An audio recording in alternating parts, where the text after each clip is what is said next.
salli ala Muhammad wa ala alihi wa sahbihi ajma'in. Assalamualaikum warahmatullahi wabarakatuh. Bismillah, alhamdulillah, wassalatu wassalamu ala habibillah Sayyidina Muhammad ibn Abdillah wa ala alihi wa sahbihi wa mawalah. Subhanaka la ilma lana illa ma 'allamtana innaka antal alimul hakim wa la haula wa la quwwah illa billahil aliyyil azim. Allahumma rabbi shrah lana sudurana wa yassir lana umurana wahlul 'uqdatam min alsinatina yafqahu aqwalana. Allahumma fakkihna fid din wa 'allimna at-ta'wil birahmatika ya rabbal alamin walhamdulillahi rabbil alamin. Alhamdulillah summa alhamdulillah, syukur kepada Allah Subhanahu wa taala di atas nikmat kurniaan peluang yang berterusan yang Allah berikan kepada kita. Selawat dan salam untuk junjungan mulia kekasih Allah, kekasih kita, baginda Nabi sallallahu alaihi wasallam. Mudah-mudahan dengan kita membaca sabdaan baginda, kita dapat mengambil keberkatan daripada sabdaan baginda Nabi sallallahu alaihi wasallam. Ahlan kepada sahabat-sahabat semua, Azima, Liza Zainul, Aziz Syaudin, Miss Lailuddin dan juga semua sahabat-sahabat yang lain. InsyaAllah kita nak sambung semula pembacaan hadis daripada kitab hadis Imam Tirmizi rahimahullah, kitab jami' beliau dan juga kitab sunan beliau. Kita dah tiba berkenaan tentang tajuk maghazi, peperangan-peperangan Nabi SAW, dan kita telah tiba pada muka surat yang kenapa tau? Okey. Pada muka surat yang ke-749. Pada muka surat 479 kata Imam Tirmizi rahimahullahu taala, babu ma jaa ma yahillu min amwali ahli zimmah. Babu ma jaa, bab pada hadis yang telah datang berkenaan ma yahillu, apa yang boleh diambil, min amwali ahli zimmah, daripada harta orang-orang kafir zimmi. Ahli zimmah maksudnya orang-orang bukan Islam yang ada perjanjian dengan orang Islam, dipanggil sebagai zimmah. Orang yang ada perjanjian dengan orang Islam, perjanjian keamanan, perjanjian untuk mengikuti mengikuti arahan dan juga perintah pemerintah Islam dan lain-lain. Ahlu zimmah. Maka jangan salah faham, maksudnya bukanlah semua harta ahlu zimmah kita boleh ambil. Sebab itu sebelum kita baca hadis ini, penting untuk kita lihat kepada Arafah pada baris yang keempat terlebih dahulu. Qala ulama, berkata para ulama, apakah maksud tajuk yang Imam Tirmizi bawakan bahawa boleh untuk mengambil harta orang kafir zimmi? Maksudnya adalah inna mahmala hadithil bab, sesungguhnya apa yang dimaksudkan daripada hadis yang ada pada tajuk ini adalah annahu sallallahu alaihi wasallam ahada bizimmiyin. Nabi sallallahu alaihi wasallam pada waktu tersebut ada mempunyai perjanjian dengan orang-orang kafir zimmi. Nabi sallallahu alaihi wasallam ada perjanjian dengan mereka. Apakah antara isi kandungan perjanjian yang Nabi sallallahu alaihi wasallam ada dengan orang kafir zimmi? Sebahagian mereka ayyut'imu idza atahumul muslimun, mereka perlu memberi makan apabila orang-orang Islam lalu di kawasan mereka. Sebab zaman dulu mana ada restoran, mana ada R&R, mana ada kemudahan yang banyak. Maka Nabi SAW ada buat perjanjian dengan mereka. Kalaulah ada orang Islam lalu dekat kawasan kamu, kamu kena sediakan makan, bagi mereka makan, bantu mereka. Lalu apabila mereka tak nak buat begitu, mereka tak nak bagi makan mengikut perjanjian, padahal mereka ada zimmah, ada perjanjian dengan Nabi SAW, maka sebab itu pada hadis yang kita bakal baca, Nabi kata boleh sahaja ambil daripada harta mereka apa yang benar-benar diperlukan. Tapi bukanlah untuknya masuk umum, kita pergi kepada mana-mana negara Islam, kita ambil harta orang bukan Islam. Tak, bukan. Sebab itu penting untuk kita baca Arafah tadi, bahawa ini adalah pada situasi khusus yang ada pada zaman Nabi SAW. Maka dibawakan tajuk, apa yang boleh diambil daripada harta orang kafir zimmi.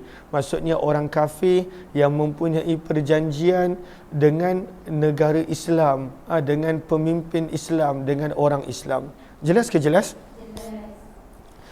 Jom kita lihat riwayat 1582. Wa bihi ilaihi qala hadatsana Qutaibah qala hadatsana Ibnu Lahiyah an Yazid bin Abi Habib an Abil Khair an Uqbah bin Amir radhiyallahu anhu, daripada Uqbah bin Amir radhiyallahu anhu, beliau berkata, aku telah berkata, wahai utusan Allah, inna namurru biqaumin, sesungguhnya kami melintasi sekelompok kaum, falahum yudayyifuna, dan mereka tidak mahu untuk menerima kami sebagai tetamu ataupun menjamu kami. Dan padahal ada perjanjian. Bukanlah para sahabat nak sangat dilayan begitu, tapi sebab ada perjanjian.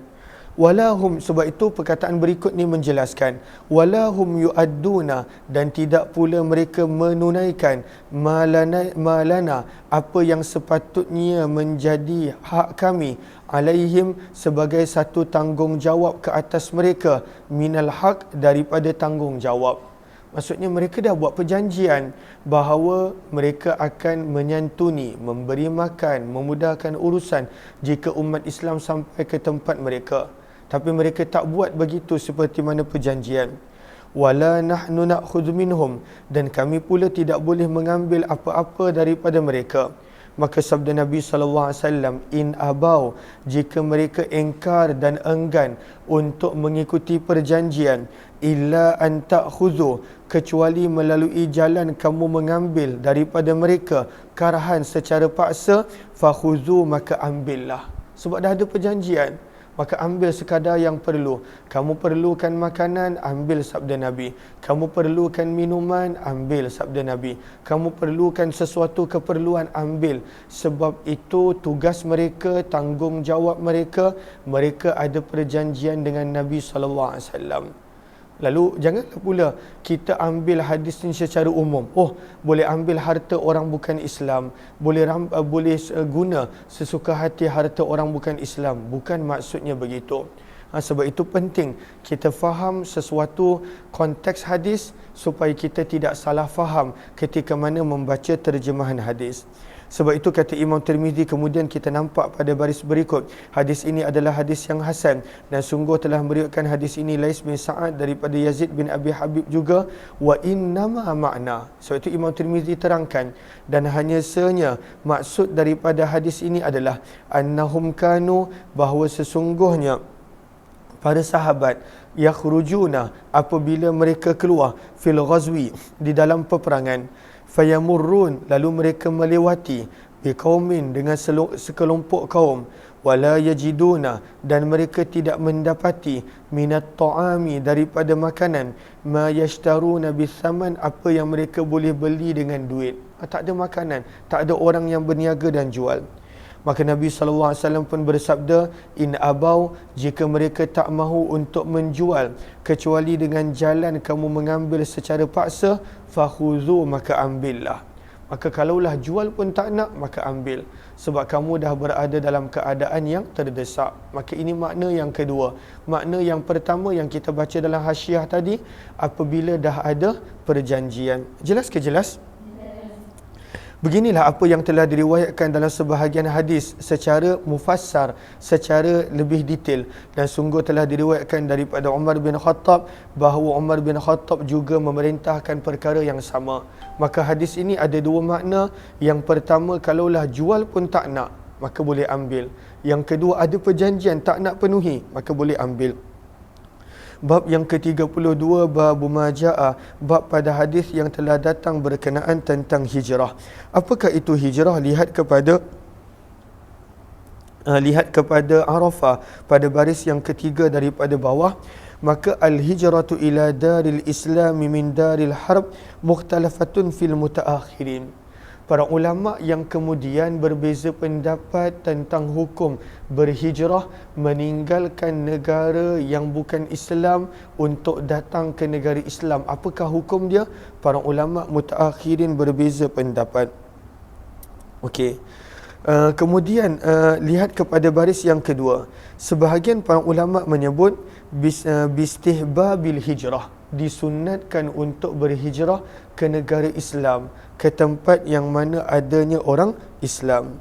Kemudian wahwal muhtar, pendapat yang mengatakan galakan itu yang tepat. Walaupun ada pendapat mengatakan wajib, namun itu tidak disokong oleh majoriti para ulama. Okey, jom kita lihat. Lalu sunnah digalakkan untuk kita meninggalkan negara yang bukan Islam dan untuk tinggal di negara Islam. Digalakkan, tidaklah diwajibkan. Riwayat 1583. Wabihi ilaihi qala haddatsana Ahmad bin Abdah ad-Dabbi qala haddatsana Ziyad bin Abdullah qala haddatsana Mansur bin al-Mu'tamir an Mujahid an Taus an Ibn Abbas, daripada Abdullah bin Abbas radhiyallahu anhuma, beliau berkata, baginda Nabi sallallahu alaihi wasallam telah bersabda, yauma fathi Makkah, pada hari pembukaan kota Makkah. Apa sabda Nabi? La hijrata ba'dal fathi, tidak ada lagi hijrah selepas daripada pembukaan kota Makkah. Apakah yang maksud tidak ada lagi hijrah? Maksudnya daripada Mekah. Dah tak perlulah nak berhijrah meninggalkan Mekah lagi. Sebab itu lihat kepada Sahara pada baris yang kedua daripada bawah. Aila hijrata min Makkah ba'dal fathi faridah. Tidak lagi ada kefarduan untuk berhijrah meninggalkan Mekah. Kenapa tak ada? Sebab Mekah dah dimiliki oleh umat Islam, bukan lagi dimiliki oleh orang-orang musyrikin Mekah dan lain-lain. Walakin, dan akan tetapi, berterusan adanya jihad, bersusah payah untuk agama, wa niyatun, dan niat-niat yang akan diberi pahala. Apakah maksud daripada walakin? Lihat kepada Sahara. Kata para ulama, ay lakin lakum tariq ila tahsili fadail fi ma'na al-hijrah. Akan tetapi kamu masih lagi ada cara untuk mendapat pahala yang banyak seperti hijrah. Apakah pahala yang banyak seperti hijrah? Yang pertama jihad, kena ada susah payah untuk agama. Waniyah, dan kena berterusan mempunyai niat untuk melakukan perkara yang baik. Maka seperti mana besarnya pahala hijrah, maka kita pun boleh dapat pahala yang besar apabila kita ada bersusah payah untuk agama dan juga niat-niat untuk melakukan amalan yang baik sentiasa. Jelas ke jelas? Walaupun tidak ada lagi hijrah untuk meninggalkan Mekah, sabda Nabi SAW, wa idhastunfirtum, namun apabila kamu dipanggil untuk bersama dengan umat Islam melawan musuh, fanfiru, maka bersegeralah kamu bersama untuk melawan musuh. Muka surat yang ke-750. Dan di dalam bab ini ada juga riwayat daripada Abu Sa'id Al-Khudri, Abdullah bin Amr ibn Al-As, Abdullah bin Hubshi radhiyallahu anhum, dan hadis ini adalah hadis yang hasan sahih, dan sungguh telah meriwayatkannya Sufyan Ats-Tsauri daripada Mansur bin Mu'tamir, riwayat yang lebih kurang sama. Bab yang ke-33, bab ma jaa fi bai'atin Nabi, bab pada hadis yang telah datang berkenaan tentang berbaiat kepada Nabi. Para sahabat mereka ada berbaiat kepada Nabi. Yang wanita kita akan baca pada muka surat berikut. Maka apakah maksud baiat? Memberi janji taat setia. Maka ada sahabat yang mana baiat dia berkenaan tentang takkan mencuri, takkan berzina. Ada sebahagian sahabat baiat dia takkan meninggalkan Nabi, takkan lari daripada medan peperangan. Maka berbaiat berbeza-beza keadaan dan situasi dia. Tapi apakah maksud baiat? Baiat maksudnya adalah memberikan janji taat setia. Dan hadis yang bakal dibawa dalam bab ini adalah berkenaan tentang bai'atul ridwan, perjanjian taat setia yang diredai oleh Allah sewaktu perjanjian Hudaibiyah yang berlaku pada tahun yang ke-6 Hijrah. Riwayat 1584. Wa bihi ilaihi qala hadatsana Sa'id bin Yahya bin Sa'id al-Umawi qala hadatsana Isa bin Yunus an al-Auza'i an Yahya bin Abi Katsir an Abi Salamah an Jabir bin Abdullah, daripada Jabir bin Abdullah radhiyallahu taala anhuma, pada firman Allah Subhanahu wa taala yang ada dalam suratul Fatah ayat yang ke-18. Firman Allah, laqad radhiyallahu, demi sesungguhnya Allah telah redha, anil mu'minin, kepada orang-orang yang beriman, iz yubayyi'unaka, apabila mereka orang-orang yang beriman berbai'ah kepada kamu, tahta syajarah, di bawah sebatang pokok. Dan inilah yang dikenali sebagai bai'atur ridwan. Bai'ah bermaksud perjanjian taat setia, ar-ridwan bermaksud yang diredai oleh Allah. Sebab Allah sebut pada ayat ini Allah redha dengan mereka. Berkata Jabir bin Abdullah, apakah yang kami berikan bai'ah? Bay'na, kami telah berikan bai'ah kepada Nabi sallallahu alaihi wasallam ala alla nafirra, bahawa kami tidak akan melarikan diri meninggalkan Nabi, walam nubayyi'hu alal maut, dan kami tidaklah berbai'ah untuk mati. Maka berbai'ahnya adalah mereka berjanji mereka tak akan tinggalkan Nabi kalaulah berlaku peperangan dengan orang Quraisy Mekah. Walaupun tak ada baju besi, walaupun tak ada senjata perang kecuali pedang, mereka berjanji tak akan tinggalkan Nabi sallallahu alaihi wasallam. Sebab itu lihat kepada Sahara pada baris yang kedua. Wa fi riwayatil atiyah, nanti kita akan baca pada riwayat berikut. Riwayat daripada Salamah bin Aqwa yang mana kata Salamah, alal mauti, kami berbai'ah untuk mati. Hasilul riwayatain, ringkasan daripada kedua riwayat ini sebenarnya adalah satu. Apakah maksudnya? Adamul firar, mereka berjanji untuk tak lari walaupun terpaksa mati. Itu maksudnya ringkasan. Okey, qala an-Nawawi, sebab itu kata Imam Nawawi, maksud daripada kami berbai'ah untuk mati ay ala alla nafirra hatta nazfar bi'aduwina aw nuqtal, kami berjanji kepada Nabi yang kami takkan lari ketika mana menampak musuh ataupun kami akan meninggal dunia mempertahankan Nabi. La annal mauta maqsudun binafsih, lalu sebab itu kata Jabir, bukanlah kami nak sangat mati, tetapi kami takkan lari meninggalkan Nabi. Lalu sebenarnya sama. Riwayat Jabir bin Abdullah kata kami tak berbai'ah untuk mati. Riwayat Salamah bin Aqwa yang kita baca yang kata kami berbai'ah untuk mati, sebenarnya sama. Iaitu kami takkan lari sehinggalah kami mempertahankan Nabi walaupun terpaksa mati. Lalu poin utama dia tak lari. Yang apa mati itu kalaulah ia berlaku mereka redha. Ini bai'ah pada sahabat. Kita kadang-kala berbai'ah dengan perkara-perkara yang ni pun kita tak boleh nak berpegang. Kalau dalam tasawuf ada orang berbai'ah untuk meninggalkan dosa yang tertentu, kadang-kala tak boleh.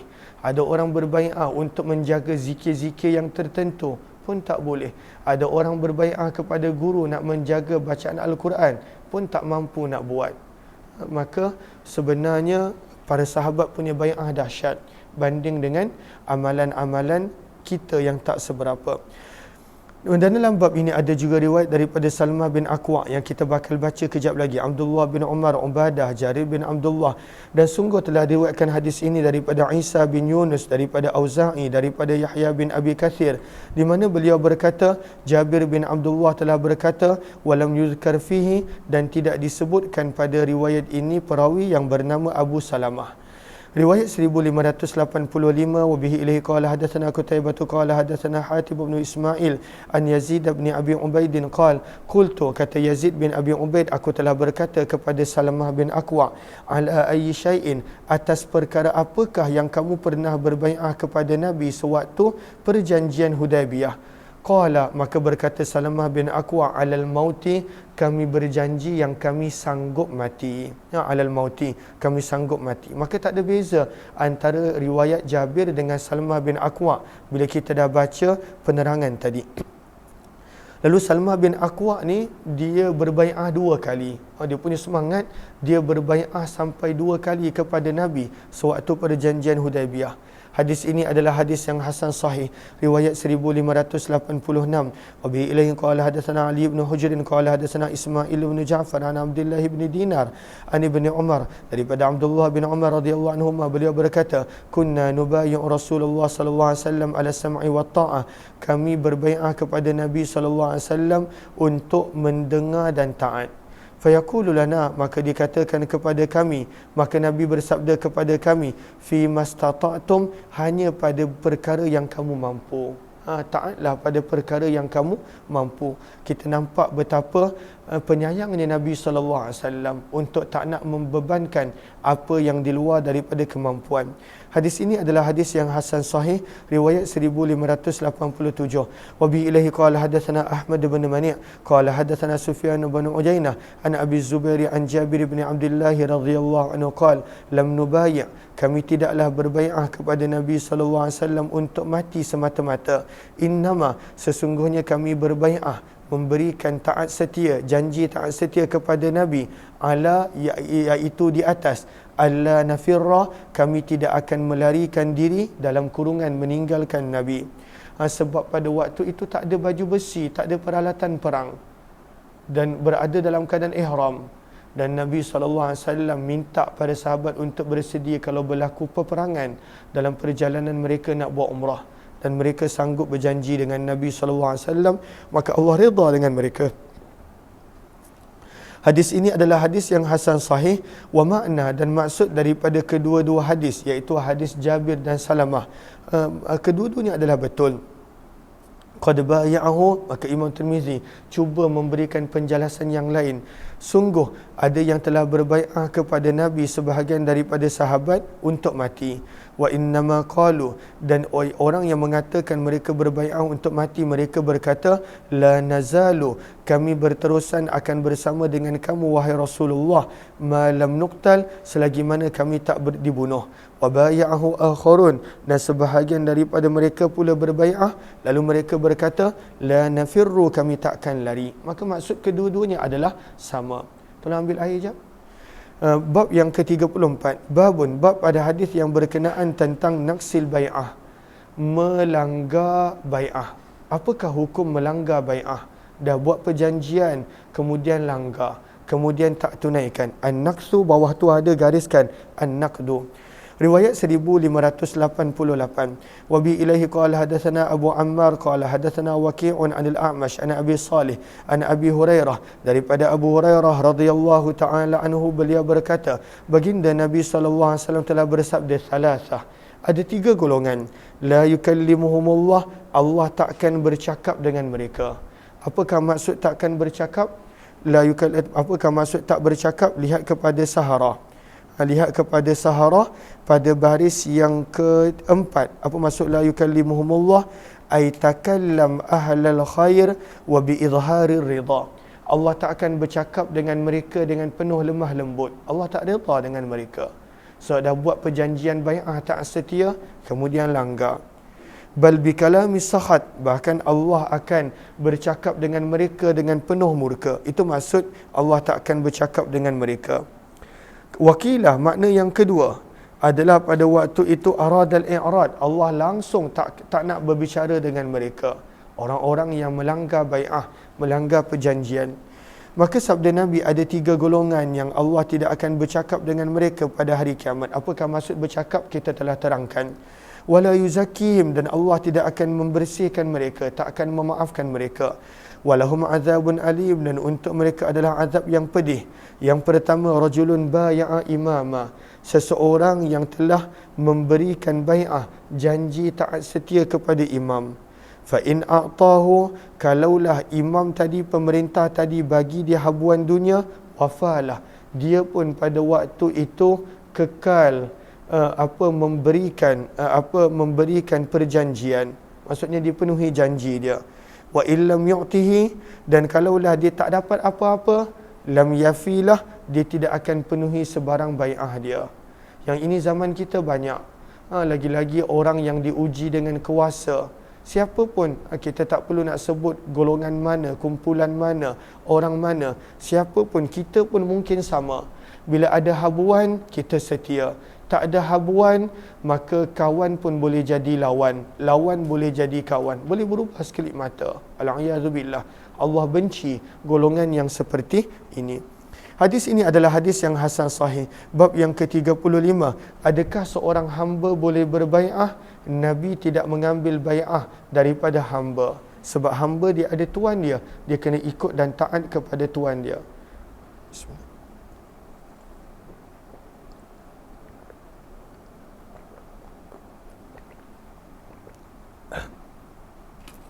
Bab yang ke-35.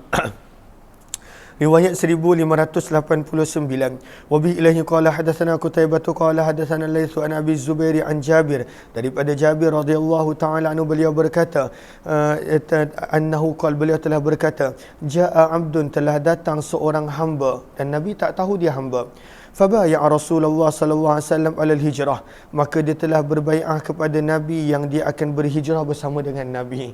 Dia hamba, of course lah dia sedia berhijrah. Siapa yang nak jadi hamba, kerja tak ada gaji, tak ada bayaran, dan Nabi tak tahu dia hamba, maka dia datang kepada Nabi, dia kata, wahai Rasulullah, aku nak hijrah, aku nak ikut hijrah. Maka Nabi pun terima. Nabi tak tahu dia hamba. Wala yash'urun Nabi, maka kata Jabir bin Abdullah, dan Nabi tidak tahu bahawa dia seorang hamba. Faja'a sayyiduh, maka datang tuan dia, cari dia. Kata, kau nak pergi mana ni? Hamba ni pun kata, wahai tuan, aku nak ikut Nabi sebab aku dah janji dengan Nabi yang aku nak hijrah bersama dengan Nabi. Maka Nabi SAW pun pada waktu itu bersabda, bi'nihi, kalau macam tu juallah aku hamba ini. Fashtarahu, maka Nabi SAW telah membeli hamba ini dengan bayaran 2 orang hamba lain yang berkulit gelap. Walam yubai ahada, dan selepas itu Nabi tidak lagi mengambil bai'ah daripada seseorang pun, kecuali Nabi akan bertanya terlebih dahulu, a'abdunhu, adakah dia hamba ataupun tidak. Sebab hamba tidak boleh bai'ah. Sebab hamba dia ada tuan, dia kena patuh dan taat kepada tuan dia. Dan di dalam bab ini ada juga riwayat daripada Abdullah bin Abbas. Hadis Jabir adalah hadis yang hasan gharib sahih. Kami tidak mengetahuinya kecuali daripada periwayatan Abu Zubair radhiyallahu taala anhu. Bab yang ke-36. Bab ma jaa fi bai'atin nisa. Bab pada hadis berkenaan tentang bai'at wanita. Macam mana cara Nabi berbai'ah kepada wanita? Adakah Nabi ada mengambil bai'ah, janji taat setia daripada wanita? Lihat kepada Arafah pada baris yang ke-pertama, maka kata para ulama, tajuzu bai'atun niswan, maka adakah adalah boleh, diharuskan untuk mengambil bai'ah daripada wanita. Bagaimana cara dia? Adakah dengan pegang tangan dia, pegang dia? Tidak. Bi akhdhir rida, dengan memegang kain sebagai perantaraan. Maka wanita tadi dia pegang hujung kain yang lain, maka pemerintah ataupun ulama dia pegang bahagian yang lain kain. Tidaklah secara berterusan dan bersentuhan. Wala tajuzul musafahah, dan tidak dibenarkan bersalaman walaupun dengan alasan untuk berbai'ah. Sebab itu kalaulah kita nak membuat perubatan Islam, jangan kita pergi kepada perubatan Islam yang pegang tanpa alas, tanpa lapik. Pada waktu itu akan antara lelaki dan perempuan. Sebab untuk bai'ah pun tak boleh, tak dibenarkan, apatah lagi untuk perkara-perkara yang lain. Maka riwayat 1590, wa bihi ilaihi qala hadatsana Qutaibah qala hadatsana Sufyan an Muhammad ibn al-Munkadir sami'a Umaymah bint Ruqayqah. Maka daripada Umaymah binti Ruqayqah radhiyallahu anha, beliau berkata, aku telah berbai'ah kepada Nabi SAW bersama sejumlah wanita. Faqala lana, maka Nabi SAW bersabda kepada kami, fi mastata'tunna, berbai'ahlah kamu pada perkara yang kamu mampu sahaja, wa ataqtunna, dan kamu mempunyai kekuatan padanya. Qultu, maka berkatalah Umaymah binti Ruqayqah, Allah wa rasuluhu, Allah dan Rasulnya, arhamu, lebih sayang, bina kepada kami, minna bi anfusina, berbanding kami kepada diri kami. Maka maksudnya Nabi kata, letakkan syarat dalam perjanjian tadi pada perkara yang mampu sahaja. Kemudian Umaymah binti Ruqayyah radhiyallahu anha berkata, aku telah berkata, wahai utusan Allah, bayi'na, berbai'ahlah kepada kami. Apakah maksud ucapan bayi'na? Berkata perawi yang bernama Sufyan, yakni safihna, wahai Rasulullah, peganglah tangan kami. Kami nak berbai'ah macam mana lelaki berbai'ah. Ya, para lelaki berbai'ah, mereka pegang tangan Nabi SAW, maka para wanita minta perkara yang sama. Maka Nabi enggan. Faqala, maka sabda Nabi dengan penuh hikmah, dengan penuh lemah lembut, innama qawli, sesungguhnya ucapanku, limi'ati mra'atin, untuk 100 orang wanita, ka qawli, adalah sama seperti ucapanku untuk seorang wanita. Maksudnya ucapanku memadai, tidak perlu nak bersentuhan tangan, berjabat tangan. Sebab itu kita lihat pada baris yang ketiga, maka kata para ulama, apakah maksud innama qawli limi'ati mra'atin ka qawli limra'ah wahidah? Ucapanku untuk 100 wanita menyamai ucapanku bagi seorang wanita. Yang pertama, annal qawla yakfi 'anil musafahah. Tak perlu nak berjabat tangan untuk berbai'ah, tetapi cukup dengan ucapan. Dan yang kedua, la yushtaratu likulli wahidah, tidaklah disyaratkan untuk bila bercakap mesti berbai'ah bercakap seorang-seorang, dengan berapa ramai pun mencukupi. Maka daripada sini kita nampak bagaimana Nabi tidak mahu berjabat tangan walaupun dengan alasan untuk berbai'ah. Dan di dalam bab ini ada juga riwayat daripada Aisyah, Abdullah bin Ammar, Asma binti Yazid radhiyallahu anhum. Dan hadis ini adalah hadis yang hasan sahih, kami tidak mengetahuinya kecuali daripada riwayat Muhammad bin Al-Munkadir, dan Sufyan Ats-Tsauri telah meriwayatkan, begitu juga Malik bin Anas, dan lebih daripada seorang hadis ini daripada Muhammad bin Al-Munkadir, riwayat yang lebih kurang sama. Bab yang ke-37, Imam Tirmizi membawakan riwayat berkenaan tentang berapakah jumlah para sahabat Badar. Sentiasa ada percanggahan pendapat, tetapi Imam Tirmizi memilih pendapat jumlah para sahabat Badar adalah 313. Iddah maksudnya jumlah, bilangan. Riwayat 1591, wa bihi ilaihi qala haddatsana Wasil bin Abdul A'la al-Kufi qala haddatsana Abu Bakr bin Ayyash an Abi Sa'q an al-Bara', daripada Bara' radhiyallahu ta'ala anhu, beliau berkata, kunna natahaddath, adalah kami sedang membicarakan berkenaan tentang jumlah para sahabat sewaktu peperangan Badar. Mereka adalah sama, kaedah, seperti jumlah, seperti bilangan ashabi Talut, para tentera Talut, iaitu 313.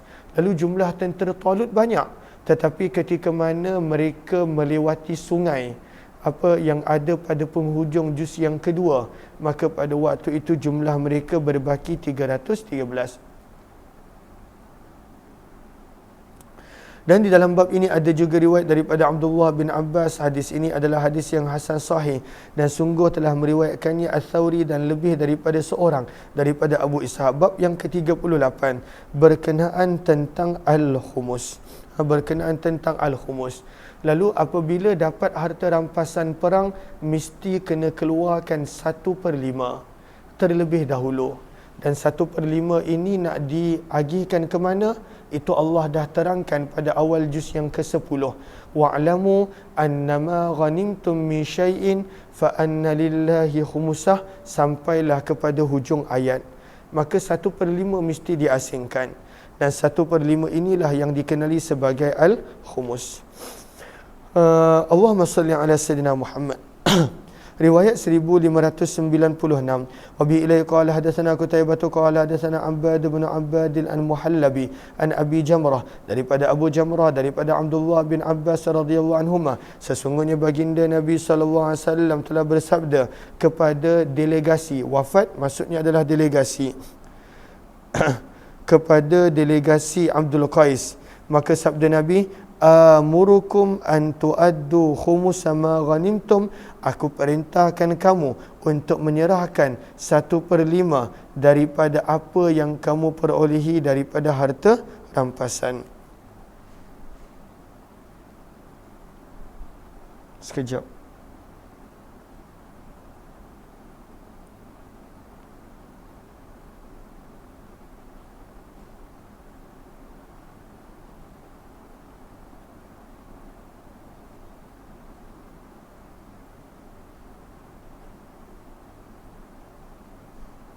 Okey. Allahumma salli ala sayyidina Muhammad. Dan maka daripada sini kita nampak kewajipan untuk mengasingkan al-khumus 1/5 apabila beroleh sebarang harta rampasan perang. Dan di dalam bab ini ada juga riwayat, ada kisah yang panjang. Hadis ini adalah hadis yang hasan sahih. Wa bihi ilaihi qala hadatsana Qutaibah qala hadatsana Hammad bin Zaid an Abi Jamrah an Ibni Abbas, daripada Abdullah bin Abbas, riwayat yang lebih kurang sama, cuma sanadnya berbeza. Bab yang ke-39 berkenaan tentang larangan an-nuhbah. Apakah an-nuhbah? An-nuhbah bermaksud adalah mengambil harta rampasan perang sebelum pembahagian. Lalu mencuri harta rampasan perang itu hulul, itu mencuri. Tetapi mengambil sebelum pembahagian, maka itu dipanggil an-nuhbah. Sebab itu lihat kepada Sahara pada baris yang kedua daripada bawah, akhdhul mal al-mushtarak minal ghanimah, mengambil harta yang sebenarnya memang ada bahagian dia. Contoh, dia memang layak, tapi dia tak sepatutnya ambil, kecuali dia mesti maklumkan kepada panglima, kepada pemerintah, dia kena serahkan terlebih dahulu, barulah kemudian dia ambil. Maka ini dipanggil an-nuhbah. Ada beza antara an-nuhbah dengan al-ghulul. Al-ghulul maksudnya memang mencuri 100%, dia langsung tidak ada hak pada harta tersebut. Riwayat yang ke-1593. Wabihi ilaihi qala hadatsana, onkan kipas tepi ni. Wabihi ilaihi qala hadatsana Hannadun qala hadatsana Abu al-Ahwas an Sa'id bin Masruq an Abayah bin Rifa'ah an abihi an jaddi Rafi', daripada Rafi' bin Khudayj radhiyallahu anhu, beliau berkata, kami bersama dengan Nabi SAW di dalam satu permusafiran. Fataqaddama, maka telah bersegera, telah maju ke hadapan. Taqaddam, bersegera, maju ke hadapan. Sara'anun nas, orang-orang yang berjalan dengan cepat. Maka dalam satu pasukan tentera, maka pada waktu itu orang yang berjalan cepat, mereka telah sampai dahulu. Maka bila mereka sampai, apa yang mereka buat? Fata'ajjalu, mereka telah bersegera, minal ghanaim, mengambil harta rampasan perang, fattabahu, dan mereka masak. Dan memang boleh ambil sebenarnya, cuma kena minta izin imam terlebih dahulu. Sebab itu dipanggil an-nuhbah, dia ada hak dia, tapi bukanlah sepenuhnya, sebab pada waktu itu perlukan izin daripada imam. Fattabahu, mereka terus masak. Wa Rasulullah sallallahu alaihi wasallam fi ukhran nas, sementara Nabi dekat bahagian belakang pasukan. Famarra, maka Nabi sallallahu alaihi wasallam telah melewati akan periuk-periuk yang sedang dimasak. Fa'amara, maka Nabi SAW memerintahkan biha, dengan periuk tersebut. Fa'ukfi'at, maka telah diterbalikkan. Thumma qasama, kemudian barulah Nabi membahagikan di antara mereka. Fa'adala, maka Nabi telah menyamakan ba'iran, seekor unta dengan 10 ekor kambing. Maka orang yang dapat seekor unta, orang yang tak dapat unta akan dapat 10 ekor kambing.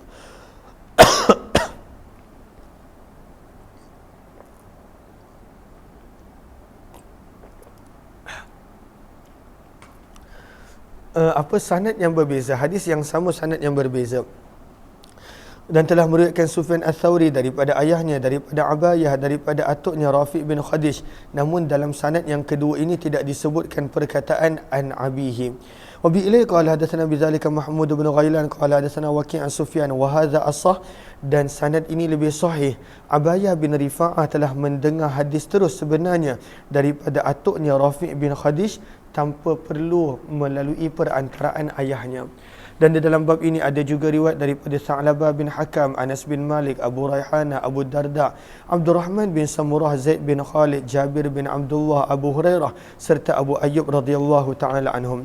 Wa bi ilaihi qala hadatsana Mahmud bin Ghailan qala hadatsana Abdul Razzaq an Ma'mar an Thabit an Anas, daripada Anas radhiyallahu anhu, beliau berkata, baginda Nabi sallallahu alaihi wasallam telah bersabda, manintahaba, barang siapa yang mengambil harta rampasan perang sebelum pembahagian.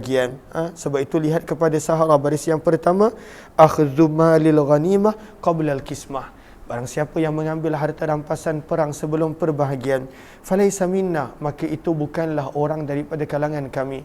Apakah maksud falaisa minna? Lihat kepada Sahara baris yang pertama, itu bukan orang yang mengikut cara kami, sunnah kami, jalan kami, tunjuk ajar kami. Hadis ini adalah hadis yang hasan sahih gharib daripada periwayatan Anas radhiyallahu anhu. Bab yang ke-40, bab ma jaa fi taslimi ala ahli kitab. Bab pada hadis yang telah datang berkenaan at-taslim, memulakan salam kepada ahli kitab. Adakah kita boleh memulakan salam kepada ahli kitab? Nabi SAW tidak menyukainya kalaulah itu mendatangkan rasa mulia kepada ahli kitab. Kalaulah dengan itu dia menjadi rasa dirinya mulia, maka pada waktu itu Nabi tidak menyukai, Nabi tidak izinkan memulakan salam kepada ahli kitab. Allahumma salli ala sayyidina Muhammad. Wa bi ilahi qala hadatsana Qutaibah qala hadatsana Abdul Aziz ibn Muhammad an Suhail ibn Abi Salih an abihi an Abi Hurairah, daripada Abu Hurairah radhiyallahu taala, sesungguhnya baginda Nabi sallallahu alaihi wasallam telah bersabda, la tabda'u, janganlah kamu memulakan salam kepada orang Yahudi dan Nasrani. Lihat kepada Sahara pada baris yang kedua, berkata Imam Nawawi, yukrahu, dimakruhkan untuk memulakan salam kepada ahli kitab, wala yahrum, namun tidaklah haram. Ianya tidaklah haram, kata Imam Nawawi. Dan ada juga ulama yang kata haram. Sebenarnya tak haram, boleh je kalaulah kita nak memulakan salam kepada orang yang bukan Islam, boleh, tetapi pada waktu itu tak digalakkan, makruh. Tapi kalaulah ianya tidak mendatangkan rasa mulia, maka tak ada masalah. Yang menjadikan ianya dilarang sebab ianya mendatangkan i'zaz, mendatangkan kemuliaan, rasa mulia, rasa superior kepada orang yang bukan Islam ke atas orang Islam. Wa idza laqitum, dan apabila kamu bertemu salah seorang daripada ahli kitab, fit tariqi, di dalam perjalanan, faturruhu, maka tolaklah mereka, ila adyakih, ke bahagian sempit jalan. Apa maksud tolak? Bukanlah maksud jumpa orang tolak. Maksudnya kita tak perlulah ketika mana ada orang yang bukan Islam lalu, pada waktu itu kita sedang berjalan untuk kita beri laluan kepada mereka. Kecualilah kalau mereka pada waktu itu uzur dan lain-lain. Tapi kalaulah tak ada sebab, maka tak perlu. Sebab itu akan menjadikan mereka rasa mereka lebih mulia daripada orang Islam, padahal orang Islam sebenarnya yang mulia. Orang yang ada la ilaha illallah, ada Allah dalam hati, maka itulah mulia. Tapi kalaulah dengan kita memberi laluan tak mendatangkan perasaan mulia pada mereka, maka itu perkara yang lain. Contohnya orang yang sakit, kita beri laluan. Orang yang dalam kecemasan, kita berikan laluan. Itu tak ada masalah. Tapi tanpa sebarang sebab memberi laluan, maka itu Nabi SAW tak suka. Contoh tengah berjalan dan pada waktu tu ada orang bukan Islam, dia boleh dia jalan tempat sebelah ataupun lain, maka tak perlu kita nak beri laluan jika tidak ada sebarang sebab. Apa-apa perkara yang ringkasannya menjadikan orang yang memusuhi Islam merasa diri mereka lebih mulia daripada agama Allah, maka itu Nabi SAW tidak menggalakkan, Nabi tidak menyukai. Tapi kalaulah ada keperluan, maka itu perkara yang lain. Dan di dalam bab ini ada juga riwayat daripada Abdullah bin Umar, Anas bin Malik, Abu Basrah Al-Ghifari yang merupakan sahabat Nabi SAW juga. Hadis ini adalah hadis yang hasan sahih. Wa makna hadzal hadis, dan maksud daripada hadis ini, la tabda'ul yahuda wan nasara. Apakah maksud jangan memulakan salam kepada orang Yahudi dan Nasrani? Qala ba'du ahli ilmi, kata sebahagian daripada ahli ilmu, innama ma'nal karahiyah, sesungguhnya maksud daripada makruh, li'annahu yakunu ta'ziman, kerana Nabi tidak suka adanya mengagungkan untuk mereka. Jangan pada waktu tu mereka rasa diri mereka dimuliakan, diagungkan, disanjung.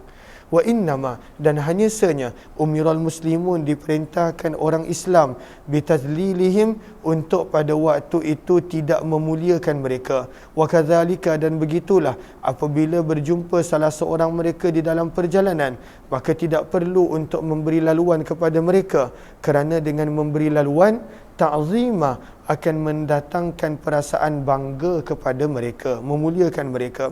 Riwayat yang ke-1596, wabihi ilaihi qala hadatsana Ali bin Hujrin qala hadatsana Ismail bin Ja'far an Abdullah bin Dinar an Ibnu Umar, daripada Abdullah bin Umar radhiyallahu anhu, sesungguhnya baginda Nabi SAW telah bersabda, innal yahuda, sesungguhnya orang Yahudi, idza sallama alaikum, apabila memberi salam kepada kamu, ahaduhum, salah seorang daripada mereka, hanya saja kebanyakan waktu mereka memberi salam dengan ucapan assalamualaikum, kematian yang segera untuk kamu. Assam maksudnya al-mautul ajil. Maka orang-orang Yahudi pada zaman Nabi, mereka nakal. Mereka buat macam seolah-olah bagi salam assalamualaikum, tapi sebenarnya mereka mendoakan kematian yang segera, assalamualaikum. Maka sabda Nabi, kalaulah mereka buat macam tu, tak payah marah. Fakul, jawablah, alaika, untuk kamu doa tersebut. Hadis ini adalah hadis yang hasan sahih. Bab yang ke-41, bab maja'a, bab pada hadis yang telah datang fi karahiyah, berkenaan tentang tidak disukai, makruh al-muqam, untuk tetap tinggal baina azhuril musyrikin, di kalangan orang-orang musyrik. Tak digalakkan untuk tinggal di kalangan orang-orang musyrik. Tapi kita dah sebut dah pada beberapa bab sebelum ini, para ulama mutaakhirin mereka berbeza pendapat. Para ulama mutaakhirin. Tapi pada awal Islam, baginda Nabi SAW sangat strict.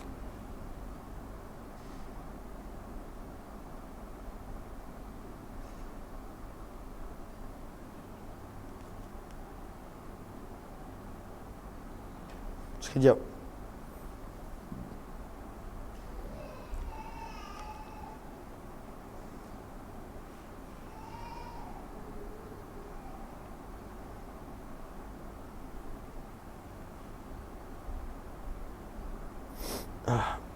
Allahumma salli ala Muhammad wa ala ali Muhammad.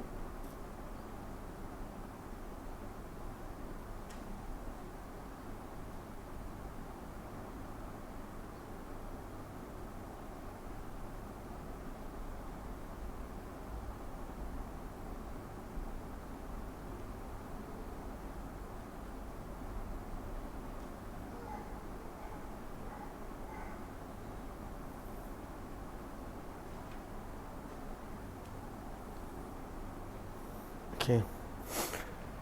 Maka tak digalakkan untuk tetap tinggal di kalangan orang-orang musyrik, terutamanya musuh-musuh Islam.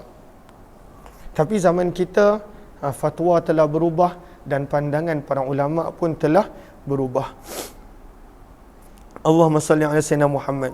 Wa bihi ilaihi qala hadatsana Hannad qala hadatsana Abu Muawiyah an Ismail bin Abi Khalid an Qais bin Abi Hazim an Jarir bin Abdullah, daripada Jarir bin Abdullah Al-Bajali radhiyallahu anhu, sesungguhnya baginda Nabi sallallahu alaihi wasallam ba'atha, telah menghantar sariyatan, satu ekspedisi kumpulan, ila Khath'am, ke tempat yang bernama Khath'am, ke kabilah Khath'am.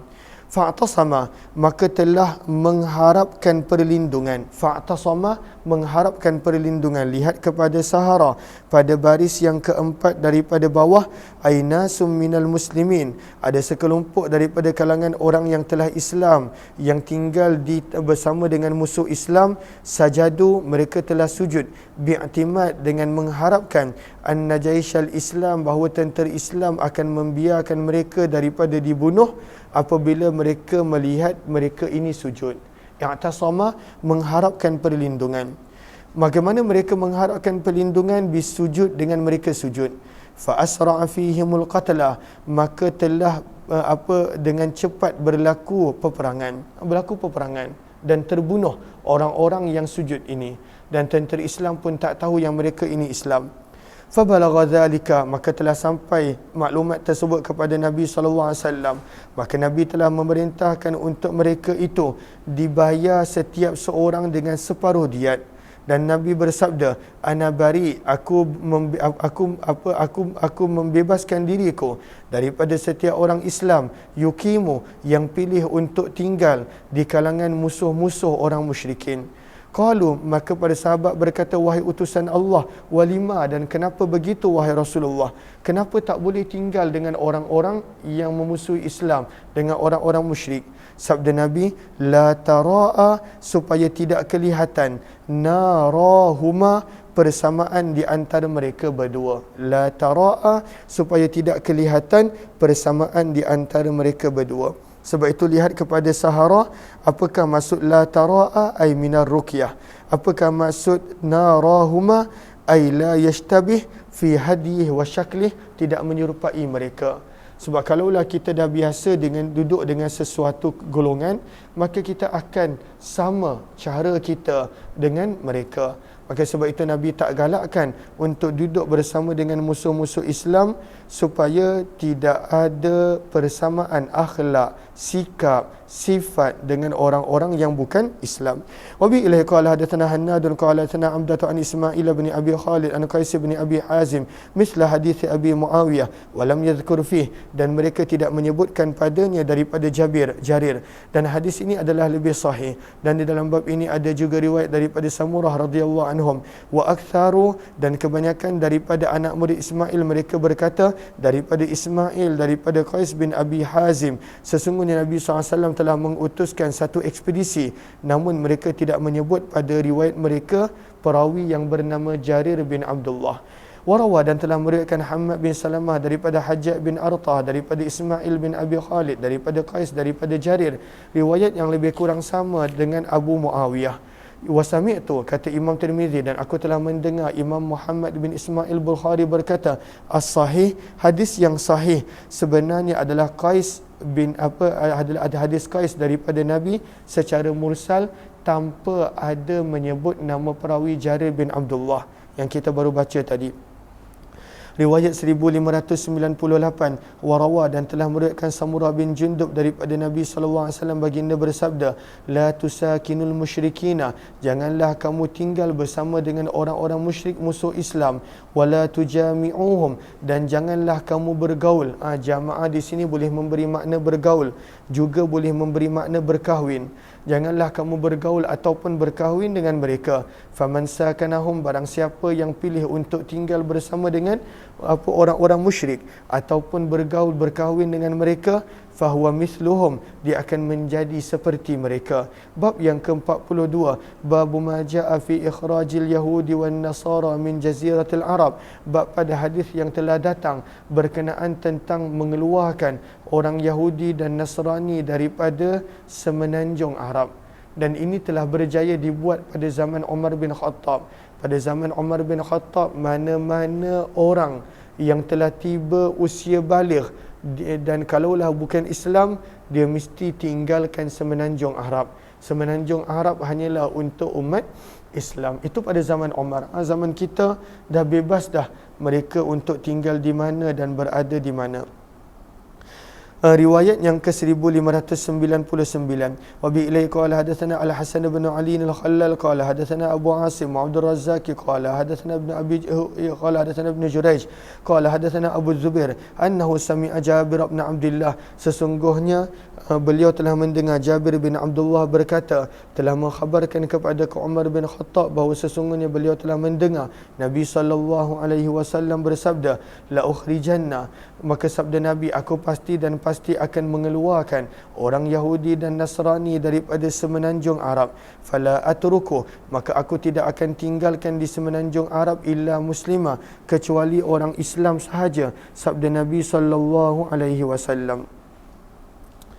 Hadis ini adalah hadis yang hasan sahih, riwayat 1600. Wa bi ilaihi qala hadatsana Musa bin Abdul Rahman al-Kindi qala hadatsana Zaid bin Hubab qala hadatsana Sufyan ats-Tsauri an Abi Zubair an Jabir, daripada Jabir radhiyallahu anhu daripada Umar bin Khattab radhiyallahu anhuma, bahawa sesungguhnya Nabi SAW telah bersabda, la in ishtu, jika aku dipanjangkan usia dengan izin Allah, la ukhrijannal yahud, aku pasti akan mengeluarkan Yahudi dan Nasrani daripada semenanjung Arab. Namun Nabi tak sempat, maka itu dilaksanakan oleh Umar bin Khattab radhiyallahu anhu sewaktu era pemerintahan kekhalifahan beliau. Bab yang ke-43 berkenaan tentang harta pusaka Nabi sallallahu alaihi wasallam. Maka antara harta pusaka Nabi daripada sudut aset, boleh lihat kepada Arafah pada baris yang kedua daripada bawah, adalah kebun-kebun yang terletak di tempat yang bernama Fadak, iaitu sebuah tempat yang berada di antara Madinah dan Khaybar. Nabi lepas Nabi tawan kota Khaybar, Nabi telah tawan Fadak. Maka dekat Fadak ada kebun Nabi SAW yang merupakan antara harta yang Nabi kekal ada waktu Nabi wafat. Tapi daripada sudut tunai, Nabi SAW tak ada apa-apa. Maka apakah yang ada berkenaan tentang harta pusaka Nabi SAW?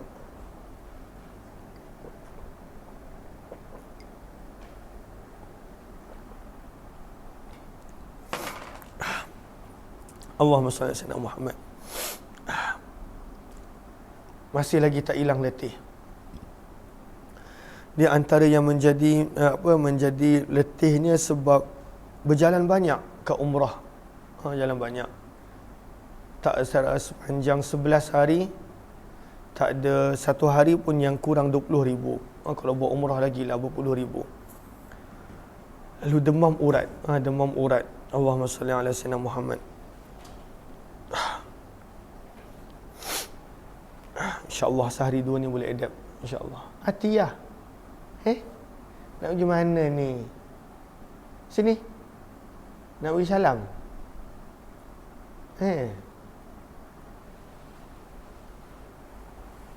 Cantik-cantik ni nak pergi mana? Bagi salam. Assalamualaikum semua. Assalamualaikum. Bagi salam. Bagi salam. Tak nak main. Mic tak boleh. Bagi salam sana. Allah. Sebut Allah. Dah boleh sebut kan? Allah. Tidak. Sebut Allah. Malu. Dah besar malu. Okay dah. Habis ada lagi 20 minit ni. Nampak muka sendiri. Okay jom. Okay baca hadis lah. Berdengar satu hadis. Riwayat 1601. Wa bi ilaihi qala hadatsana Muhammad bin al-Musanna qala hadatsana Abu Walid qala hadatsana Hammad bin Salamah an Muhammad bin Amr an Abi Salamah an Abi Hurairah, daripada Abu Hurairah radhiyallahu taala beliau berkata, ja'at Fatimah, telah datang Fatimah radhiyallahu anha, anak perempuan Nabi, kepada Abu Bakar lalu berkata, man yarithuka, wahai Abu Bakar, siapakah yang menjadi pewaris kamu kalau kamu mati? Maka Abu Bakar menjawab, ahli, keluargaku, wa waladi, dan anak-anakku. Maka berkata Fatimah, famali, maka mengapa tidak aku arisu boleh menjadi waris untuk harta ayahku? Bukan kerana dia nak sangat harta, tapi pada waktu tu kerana dia sayangkan Nabi SAW. Dan waktu tu Fatimah pun tak tahu bahawa Nabi SAW ada bersabda yang Nabi SAW tidak ada meninggalkan harta pusaka. Maka apa sabda Nabi, kata Abu Bakar, aku telah mendengar Nabi SAW bersabda, la nurath, kami tidak meninggalkan sebarang harta pusaka. Maka kenapakah Nabi SAW tidak meninggalkan harta pusaka? Dan apa yang dia turun macam tu je, bahayalah nak turun. Dah lagi. Maka lihat kepada Sahara pada baris yang keempat, wa hikmatu, hikmah kenapa Nabi tidak meninggalkan sebarang harta pusaka, kerana sebenarnya Nabi adalah umpama bapa untuk seluruh umat. Adalah umpama seluruh umat. Itu makna yang pertama. Pandangan yang kedua, li alla yazunna, supaya manusia tidak ada sangkaan langsung yang kepada Nabi, yang mana Nabi menginginkan harta dunia untuk ahli keluarga baginda. Maka sebab itu Nabi tidak ada sebarang harta pusaka. Wa niza'u Ali wa Abbas, dan apa yang berlaku di antara persoalan yang dilontarkan oleh Sayyidina Ali dan Abbas serta Fatimah, ini adalah qabla ilmihima, sebelum mereka mengetahui tentang hadis yang Abu Bakar dan Umar radhiyallahu taala anhuma kongsikan. Wa ba'dahu raja'a, dan selepas daripada itu mereka telah tarik balik akan apa yang mereka katakan. Maka waktu tu mereka tak tahu, sebab itu mereka tanya, mana milik kami sebagai pewaris Nabi? Maka Abu Bakar pun terangkan, la nurathu, kami tidak ada mewariskan apa-apa pada Nabi, walakin, tapi janji Abu Bakar, dan akan tetapi a'ulu, aku akan memenuhi keperluan man kana Rasulullah sallallahu alaihi wasallam ya'ulu, orang yang mana Nabi sallallahu alaihi wasallam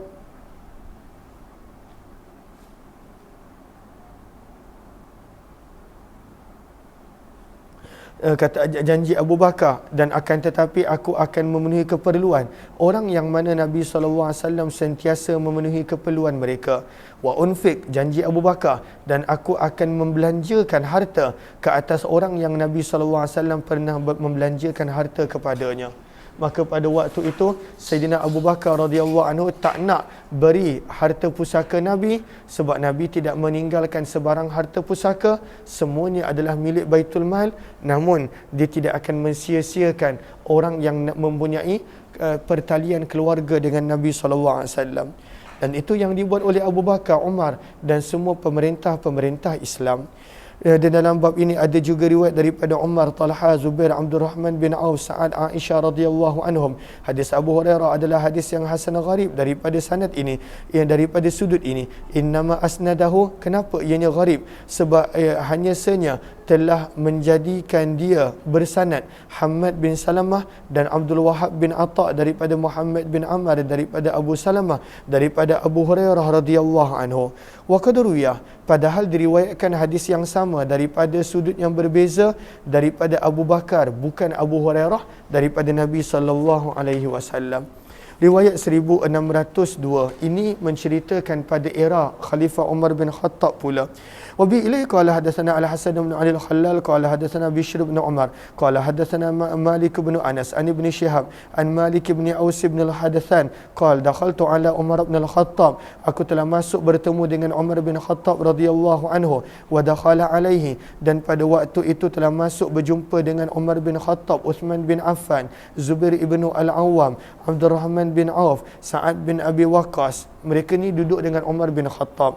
Thumma ja'a, kemudian telah datang kepada Umar bin Khattab Ali bin Abi Talib, Abbas bin Abdul Muttalib, yakhtasiman, yang mana mereka berdua sedang membawa aduan mereka kepada Umar. Faqala, apa yang mereka minta adu? Mereka minta berkenaan tentang harta pusaka mereka. Tapi mereka bukan nak harta pusaka, mereka nak supaya mereka yang menguruskan tanah milik Nabi. Sebab tanah milik Nabi mereka tak boleh ambil, tapi mereka nak menjadi pengurus yang menguruskan tanah tersebut. Sebab itu lihat kepada Arafah pada baris yang kedua daripada bawah, wa qala sayyidus samhudi inna niza'a Fatimah lam yakun fi tahsil tarikah wa tamlikiha wa tamallukiha, termasuklah Abbas dan juga Ali, bal fi tawallil waqaf, tapi mereka sebenarnya membuat aduan kenapa mereka yang tak diberikan kepercayaan untuk menguruskan wakaf harta Nabi sallallahu alaihi wasallam. Sebab mereka kalau boleh nak ada sesuatu bahagian dengan Nabi sallallahu alaihi wasallam. Maka berkata Umar, anshudukum ay as'alukum rafi'an Allahumma salli as'alukum, aku bertanya kepada kamu, billahi, dengan menggunakan nama Allah, allazi biiznihi, yang dengan izinnya berdirinya langit dan bumi. Ata'lamun, adakah kamu mengetahui bahawa sesungguhnya Nabi pernah bersabda, la nurasu, kami pada Nabi tidak meninggalkan harta pusaka, apa yang kami tinggalkan semuanya sedekah. Maka mereka pun menjawab ya. Kemudian Umar berkata lagi, falamma tuwfiya Rasulullah, bila baginda Nabi telah wafat, maka Abu Bakar telah berkata, ana waliyu, akulah sebagai khalifah yang menjadi pengurus kepada harta Nabi sallallahu alaihi wasallam.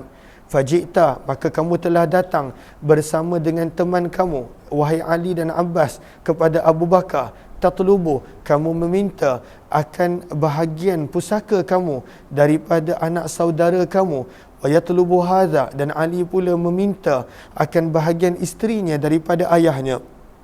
Maka Abu Bakar telah menjawab, sesungguhnya Nabi SAW telah bersabda, la nurasu, kami tidak meninggalkan harta pusaka, ma taraknahu sadaqah, apa yang kami tinggalkan semuanya adalah sedekah.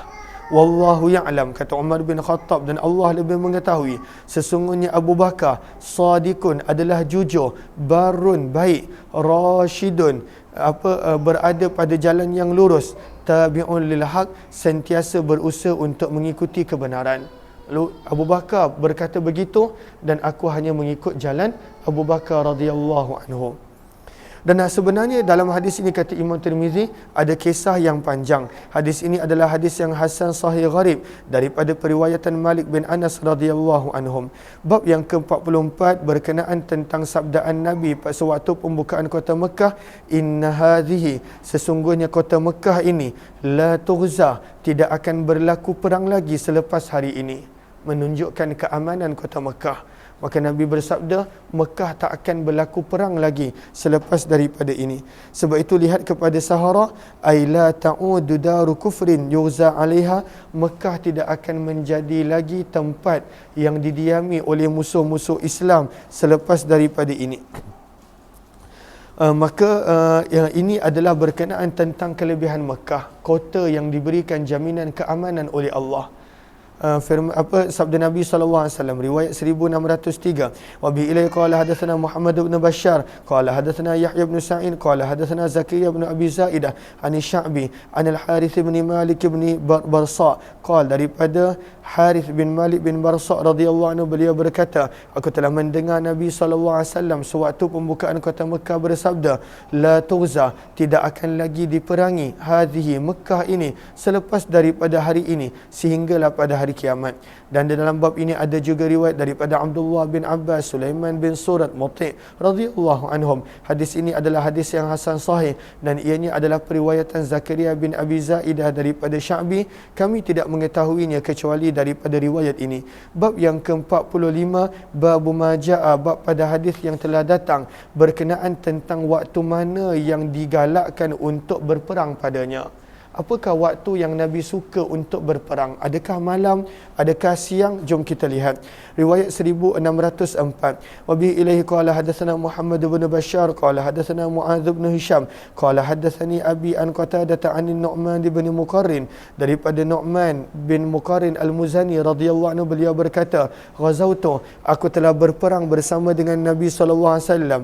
Fakana, maka adalah Nabi sallallahu alaihi wasallam, idza tala'al fajru, apabila terbitnya waktu subuh, amsaka, Nabi akan menahan diri daripada menyerang sehinggalah matahari terbit. Nabi tak akan serang sehinggalah matahari terbit. Sebab Nabi nak tahu ada azan ke tidak. Kita dah belajar hadis dia. Kalaulah ada azan, maka Nabi tak akan serang. Sebab bererti ada orang Islam kat situ. Maka bila matahari dah terbit, fa idza tala'at, bila terbitnya matahari, qatala, maka Nabi akan mula menyerang. Fa idzan tasafan nahar, apabila telah masuk separuh hari, maksudnya waktu betul-betul sebelum zuhur, amsaka, maka Nabi akan berhenti daripada perang hatta sehinggalah tazul syamsu, tergelincirnya matahari, tergelincir masuk matahari, tulis di situ maksudnya masuknya zuhur. Nabi akan berehat daripada sebelum zuhur sehinggalah zuhur, Nabi akan berehat. Fa idza zalati syamsu, apabila matahari telah tergelincir, maka Nabi akan berperang kembali jika ada keperluan sehinggalah asar. Kemudian Nabi akan berhenti sehinggalah Nabi solat asar, kemudian barulah berperang semula. Wa kana yuqalu inda, dan kalaulah masih diteruskan perang sampailah ke petang, maka Nabi akan bersabda, wa inda zalika, pada waktu petanglah, tahiju, bertiupnya, riyahun nasar, angin yang menunjukkan kemenangan. Wa yad'u, dan Nabi dan wa yad'ul mu'minun, dan orang beriman akan turut berdoa, li juyushihim, untuk pasukan tentera mereka, fi salatihim, dalam solat-solat mereka. Selalunya Nabi harapkan ketika mana petang untuk beroleh kemenangan. Atiyah, kenapa? Sini. Kenapa sedih tu? Sini. Sini Atiyah. Dan diriwayatkan hadis ini daripada Nu'man bin Muqarrin dengan sanad yang awsala maksudnya tidak terputus daripada ini. Dan Qatadah sebenarnya tidaklah pernah bertemu dengan Nu'man bin Muqarrin kerana Nu'man telah meninggal dunia sewaktu pemerintahan Umar bin Khattab radhiyallahu anhu lagi. Kenapa? Minum air. Bismillah.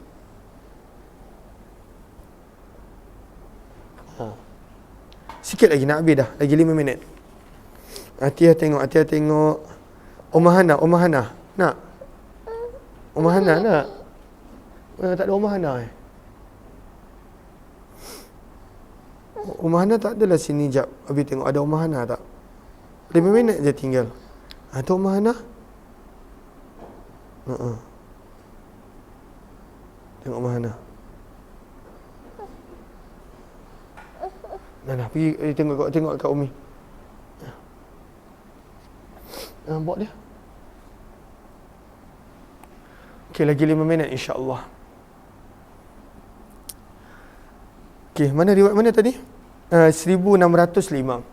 Wabi ilai qala hadatsana Al-Hasan bin Ali Al-Khallal qala hadatsana Affan bin Muslim wal Hajjaj bin Minhal qala hadatsana Hammad bin Salamah qala hadatsana Abu Imran Al-Jawni an Alqamah bin Abdullah Al-Muzani an Ma'qil bin Yasar daripada Ma'qil bin Yasar radhiyallahu taala anhu. Sesungguhnya dia tak suka baju tu. Sesungguhnya Umar bin Khattab radhiyallahu taala anhu telah mengutuskan Nu'man bin Muqarrin untuk berjumpa dengan Hurmuzan. Maka diceritakan kisah antara Nu'man bin Muqarrin dengan Hurmuzan. Fadzakara al-hadis, maka disebutkan hadis dengan panjang lebar. Maka berkata Nu'man bin Muqarrin, aku telah bersama dengan Nabi SAW dalam peperangan. Maka adalah Nabi tidak akan berperang sehingga masuknya awal siang. Intadhara, Nabi akan tunggu sehingga tazula syamsu, sehingga tergelincirnya matahari, maksudnya waktu zuhur. Watahubbar riyah, dan Nabi akan tunggu sehingga bertiupnya angin pada waktu asar, dan disitulah akan diturunkan kemenangan. Hadis ini adalah hadis yang hasan sahih, tapi selalunya Nabi bila berperang separuh hari dah beroleh kemenangan. Itu yang berlaku dalam peperangan Badar, dan itu yang berlaku juga dalam peperangan Uhud. Alqamah bin Abdullah, beliau adalah adik kepada Abu Bakar bin Abdullah Al-Muzani, kepada Bakar bin Abdullah Al-Muzani.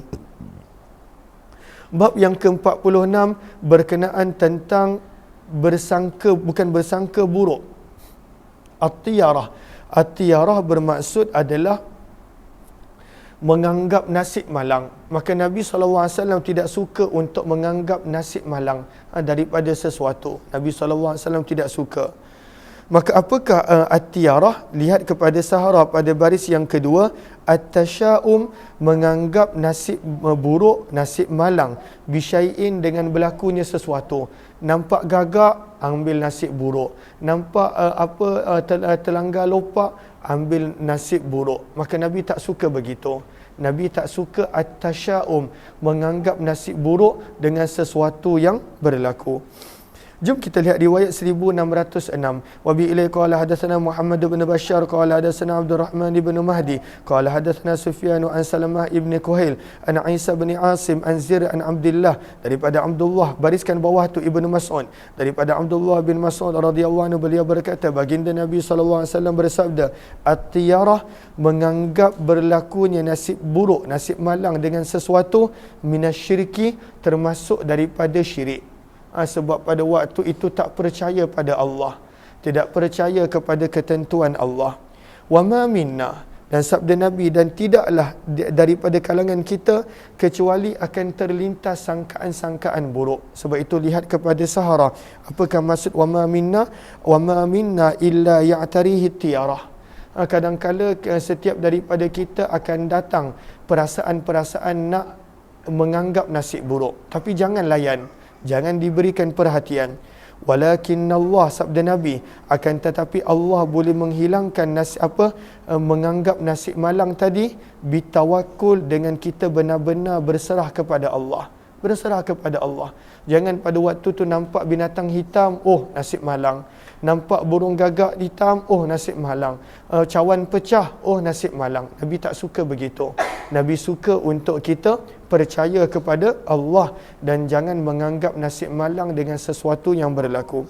Berkata Imam Tirmizi, aku telah mendengar Muhammad bin Ismail Al-Bukhari berkata, adalah Sulaiman bin Harb berkata pada hadis ini, wa ma minna, dan ucapan dan tidaklah di antara kami, dan akan tetapi Allah akan menghilangkan nasib malang tadi, perasaan nasib malang tadi dengan tawakal. Berkata Sulaiman, hadis ini perkataan ini di sisiku adalah kata-kata Abdullah bin Mas'ud, bukannya sabdaan Nabi. Dan di dalam bab ini ada juga riwayat daripada Sa'ad bin Abi Waqqas, Abu Hurairah, Habis At-Tamimi, Aisyah, Abdullah bin Umar. Hadis ini adalah hadis yang hasan sahih, kami tidak mengetahuinya kecuali daripada riwayat Salamah bin Kuhail, dan telah meriwayatkan Syu'bah juga daripada Salamah hadis ini. Wa bihi ilaihi qala hadatsana Muhammad bin Bashar qala hadatsana Ibnu Abi Adi an Hisham an Qatadah an Anas, daripada Anas radhiyallahu anhu, sesungguhnya baginda Nabi sallallahu alaihi wasallam bersabda, la adwa, tidak boleh ada keyakinan bahawa penyakit boleh merebak dengan sendiri. Apa maksud adwa? Tidak boleh ada keyakinan penyakit boleh merebak dengan sendiri. Semuanya berlaku dengan ketentuan Allah. La adwa. Sebab itu lihat kepada Sahara, mujawazatul illah min sahibiha ila ghairih. Maka tidak boleh ada sangkaan bahawa penyakit boleh merebak dengan sendiri. Semuanya berlaku dengan kehendak Allah. Wala tiarah, dan tidak boleh ada tanggapan nasib malang. Wa uhibbu, sabda Nabi, namun aku menyukai al-fa'la, tanggapan baik. Nabi suka tanggapan baik. Apakah contohnya? Maka para sahabat berikan contoh. Qalu, mereka berkata, ya Rasulullah, wahai utusan Allah, wa mal fa'lu, apakah itu tanggapan baik, sangkaan baik? Lihat kepada Syaikha pada baris yang pertama, wa wajhu, dan sebab kenapa Nabi SAW menyukai al-fa'la, menyukai akan tanggapan yang baik. Maka kata para ulama, an yasma'a, Nabi suka untuk mendengar ketika mana Nabi dalam perjalanan, pada waktu itu perkataan yang baik ataupun berjumpa dengan orang baik. Maka bila Nabi mendengar perkataan yang baik ataupun berjumpa dengan orang yang baik, fatafa'al, Nabi akan anggap itu sebagai satu tanda baik. Fafil fa'li, maka di dalam menganggap sesuatu benda baik, di situ sebenarnya ada bersangka baik dengan Allah Subhanahu wa taala. Sementara bila menganggap nasib malang, di situ datangnya akan sangkaan buruk dengan Allah. Maka para sahabat bertanya, wa mal fa'lu, apakah akan maksud tanggapan yang baik? Maka Nabi menyerangkan al-kalimat thayyibah, bila mendengar ucapan yang baik. Maka akan diterangkan apakah maksud mendengar ucapan yang baik. Riwayat 1608. Wa bi ilaihi qala hadatsana Muhammad bin Rafi' qala hadatsana Abu Amir Al-Aqadi an Hammad bin Salamah an Humaid an Anas, daripada Anas bin Malik radhiyallahu anhu, beliau berkata, sesungguhnya baginda Nabi SAW menyukai apabila keluar untuk sesuatu keperluan untuk baginda mendengar, akan ada orang yang menyebut, ya Rashid. Apa maksud Rashid? Wahai orang yang berada di atas jalan yang lurus. Maka Nabi anggap, oh, maksudnya aku akan sentiasa tak sesat jalan. Ya Najih, wahai orang yang berjaya, bererti aku akan berjaya. Maka Nabi suka mendengar ucapan yang baik, itu disebut al-fa'lu. Tanggapan yang buruk, maka itu disebut sebagai at-tasya'um ataupun at-tiyarah. Bab yang ke-48, bab yang ke-47, kita akan sambung kemudian insya-Allah. Terima kasih semua. Billahi taufiq wal hidayah. Assalamualaikum warahmatullahi wabarakatuh. Jazakumullah khairah. Jumpa lagi insya-Allah.